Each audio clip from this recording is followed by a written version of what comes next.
guys. Papunta po kami sa E6. Mamimimit na po kami. Ito na po yung fishing rod ko. Tara po. Tara po, mamimimit na po tayo.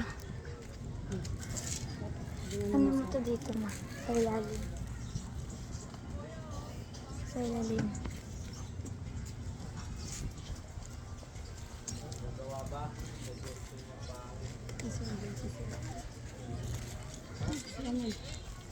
Dito. Ay, ito ano. Kaberya pa.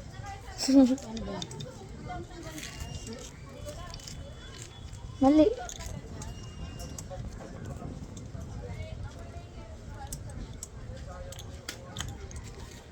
Uy, ang dami puno ah. Tara. Lagyan na natin. Tara po, mamimingit na po tayo. Busy siya muna kasi. Mamimingit na po tayo. Tara po. Alis na po kami. Alis na po tayo. Sama po kayo. Ewan ko lang po kung makakahuli po kami ng isda. Kasi po kahapon wala po kaming nahuli. Kahit isa. Wala po kaming nahuling isda. So tara po. Punta na po tayo sa C6. Update ko na lang po kayo pag nandun na po kami. Sige po. Lapit na po tayo sa C6. Papunta na po tayo. Lapit na po tayo. Unting motor-motor na lang po. Sa C6 na po tayo. Po. Dito po. Lapit na po talaga tayo. Malubak po kasi pag dadaan tayo, shortcut kayo. Pag shortcut kayo, pag ayaw nyo mahuli. Yan. Sumortcut kayo sa malubak. Off-road. Ang hirap ng daan dito. May nadisgrasya na dito na truck. Bumaon yung niya, gulong. Sa putik.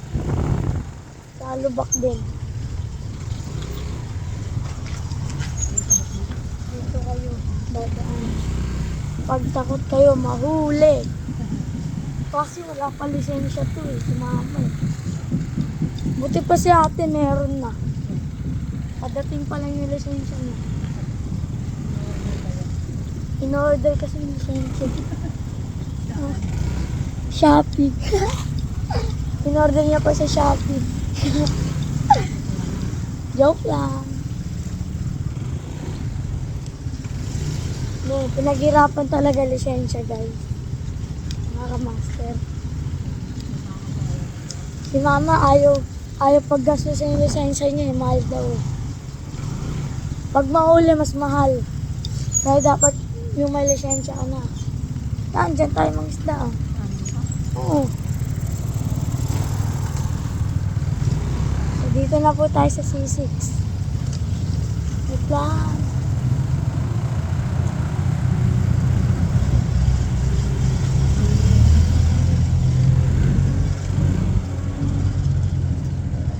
Po tayo sa C6. Tara po. Dito po yung C6. Wala po mga isda dito.